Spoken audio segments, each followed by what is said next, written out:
ಕೊಪ್ಪಳ ಜಿಲ್ಲೆ ಯಲಬುರ್ಗಾ ಪಟ್ಟಣದ ಸಾಯಿ ಪ್ಯಾಲೇಸ್ ಸಭಾಂಗಣದಲ್ಲಿ ಕೊಪ್ಪಳ ಜಿಲ್ಲಾ ಲೋಕಸಭಾ ಚುನಾವಣೆ ಪ್ರಯುಕ್ತ ಬೂತ್ ವಿಜಯ ಅಭಿಯಾನ ಮತಯಾಚನೆ ಕಾರ್ಯಕ್ರಮ ಜರುಗಿತು.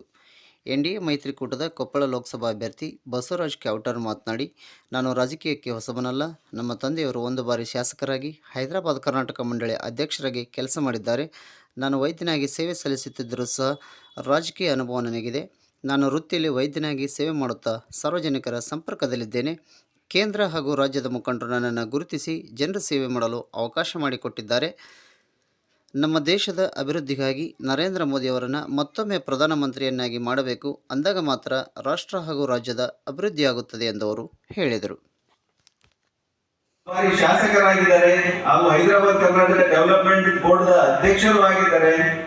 ನನ್ನ ಈ ರಾಜಕೀಯ ಅನುಭವ ಮತ್ತು ನನ್ನ ವೈದ್ಯಕೀಯ ಅನುಭವವನ್ನ ನಾನು ಈ ಕ್ಷೇತ್ರಕ್ಕೆ ಕೊಡಬೇಕಂತ ಹೇಳಿ ಈ ಕೊಪ್ಪಳದ ಅಭ್ಯರ್ಥಿಯಾಗಿ ನಿಮ್ಮೆಲ್ಲರ ಸೇವೆ ಮಾಡಕ್ಕೆ ಬಂದಿದ್ದೀನಿ ಅಂತ ಬಹಳ ಹೆಮ್ಮೆ ಅನಿಸುತ್ತೆ.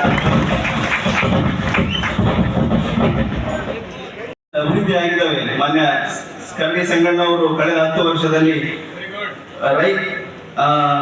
ರೈಲ್ವೆ ಇರ್ಬೋದು, ಆಲ್ರೆಡಿ ರೈಲ್ವೆ ಅನುಷ್ಠಾನಗೊಂಡಿದೆ. ಈಗ ನಾವು ನೆಕ್ಸ್ಟ್ ಎಲೆಕ್ಷನ್ ಮುಗಿದ್ಮೇಲೆ ನೀವೆಲ್ಲರೂ ಹೋಗಿ ರೈಲನ್ನು ಶುರು ಮಾಡಿ ನಾವು ಹಸಿರು ಜೆಂಡಾವನ್ನು ತೋರಿಸ್ತೀವಿ ಅಂತ ನಿಮ್ಗೆಲ್ಲರಿಗೂ ಹೇಳಕ್ ಇಷ್ಟಪಡ್ತೇನೆ.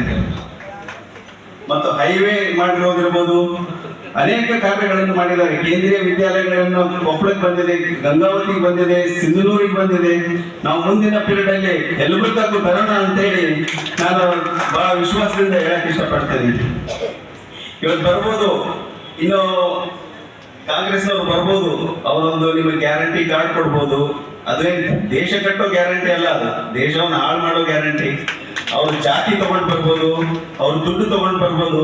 ನನಗೆ ಗೊತ್ತು, ಭಾರತೀಯ ಜನತಾ ಪಕ್ಷದ ಕಾರ್ಯಕರ್ತರು ಹಾಗೂ ಮತದಾರ ಬಾಂಧವರು ಈ ಸರಿ ಯಾವ ಗ್ಯಾರಂಟಿ ನೋಡೋದಿಲ್ಲ, ಯಾವ ಜಾತಿ ನೋಡೋದಿಲ್ಲ, ಯಾವ ಹಣ ನೋಡೋದಿಲ್ಲ ಅಂತ ಹೇಳಿ ಹೋದ್ಸಲ ಕೊಟ್ಟಂತ ಬಹುಮತಕ್ಕಿಂತ ಹೆಚ್ಚಿನ ಬಹುಮತದಲ್ಲಿ ಯಲಬುರ್ಗಾ ವಿಧಾನಸಭಾ ಕ್ಷೇತ್ರ ಭಾರತೀಯ ಜನತಾ ಪಕ್ಷವನ್ನ ಆರಿಸ್ತರದಲ್ಲಿ ಮಹತ್ವ ಪಾತ್ರ ಆಗುತ್ತೆ ಅಂತ ಹೇಳಿ